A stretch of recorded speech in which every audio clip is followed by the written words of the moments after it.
Hey guys, so I want to take a look at Dissidia Final Fantasy on PSP. And this is actually the limited collector's edition. And the Australian version, as you can see by the PG on there.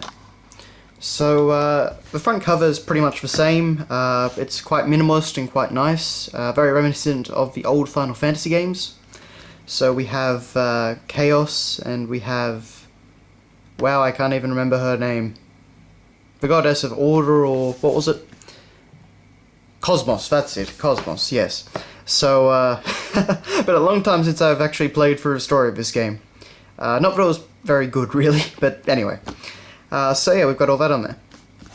And as you can see, this is actually quite a little thick package. Much thicker than a normal PSP game. So we just have Dissidia Final Fantasy written quite simply on there. Of course we have Dissidia trademark, Final Fantasy trademark. But yeah.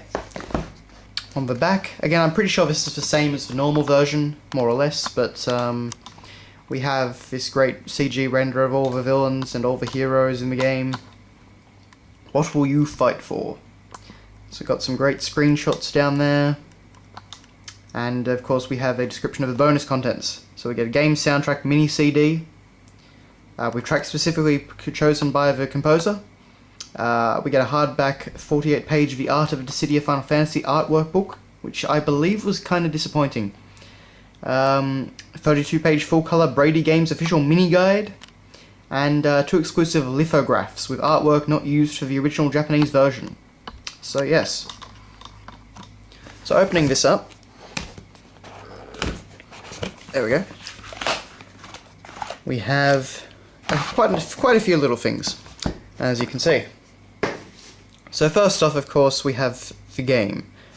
So this is just the normal version of the case. Actually, I was wrong then. Unless the American version has it, then this game doesn't actually have the minimalistic cover. It just has, well, this. So regardless, it's rather nice. We get all the great artwork of all the different characters, going from Final Fantasies 1 through 10, of course. On the side, pretty simple, pretty much the same as the big box. And then on the back, again, the same sort of thing. So, yeah. Inside, we actually get, as you can see, a reverse cover. And it's kind of hard to show you with the light reflecting, but you can actually reverse the cover, give it a black background, and have all the villains instead.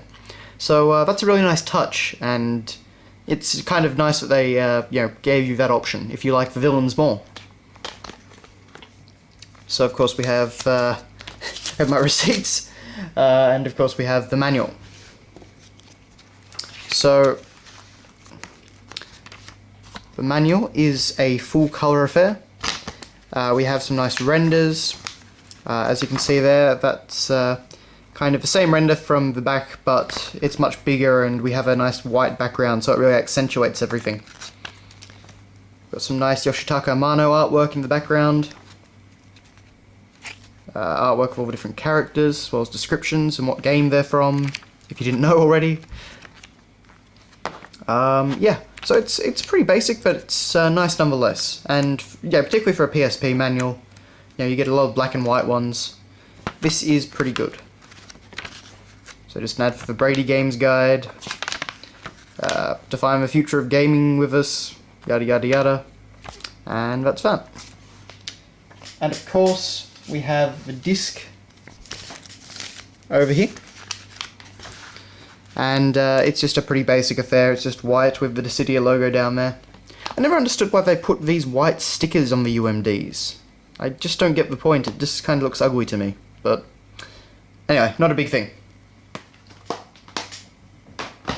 So what else do we have? We have the Brady Games mini guide, which actually has this gorgeous piece of Yoshitaka Amano artwork. Honestly, why he's not still the character designer for games really baffles me, but you basically got all the different characters done in his traditional style, all looking really great and stylistic. And of course we've got Cosmos there, we've got this great gold shimmering background. It's really a beautiful piece of work. And then we get the symbol of Cosmos, and I believe, yes, on the other side we get the symbol for Chaos, and we get Yoshitaka Amano artwork of all the other characters, all the villains.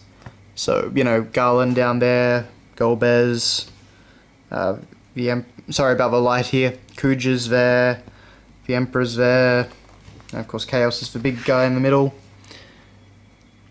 So, yeah, very nice addition to the little manual, not manual, but guide.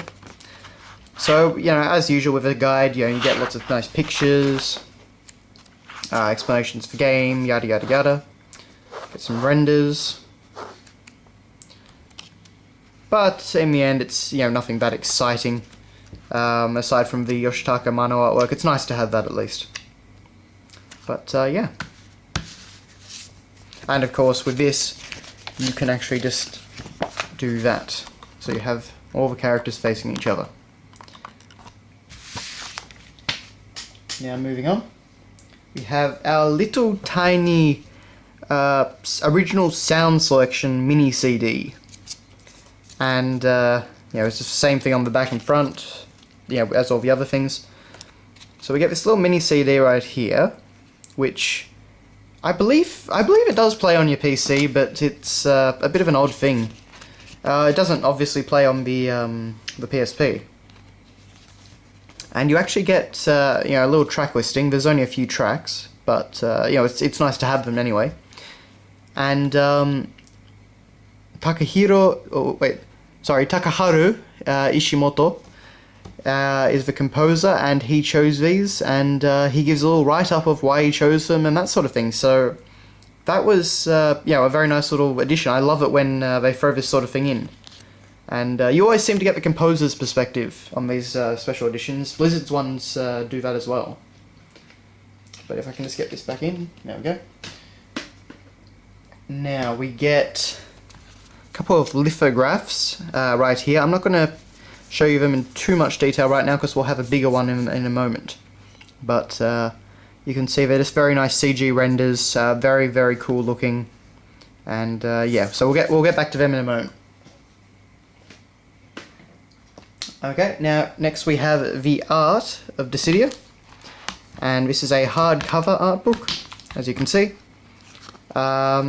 Pretty thick, but it is, I believe, a little bit disappointing, because you see you get the standard artwork for a character, and then you get their renders of their different alternate colour schemes from the game. And pretty much that was it from what I remember. I might be wrong, but there's Sephiroth.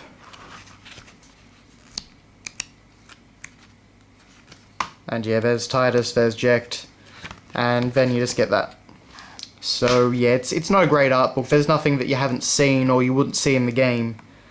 I mean, it's nice that it's there, but generally with artwork, you know, an art book, I think of things like environment art as well as just, you know, the generic character art that we see everywhere. So yeah, not a great little thing there. In fact, I don't know why those pieces of Yoshitaka Amano artwork that were in the other, you know, the Brady Games guide aren't in that book, but anyway. So then, when I purchased it, I also got this giant sleeve. And in this giant sleeve were 2 giant lithographs. And currently this thing just lives at the bottom of a drawer getting covered in dust. But simply because it's too big to find a good spot for it in my in my collection. So, but inside we have 2 these lithographs in great condition. So you can see we have all the different characters standing on the ridge. You have a great cosmos background. It just looks really striking, really awesome, and it's a great little piece.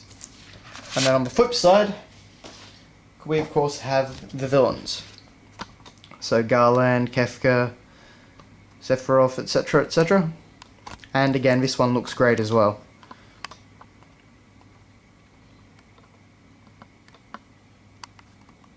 So I don't know if these actually came standard, but I got them when I pre-ordered and you know, bought the game from EB Games at the time. So yeah, very nice little addition. Anyway, that has finally been you'll look at Dissidia Final Fantasy, the limited collector's edition on the PSP. Thanks for watching, guys, and I will see you later.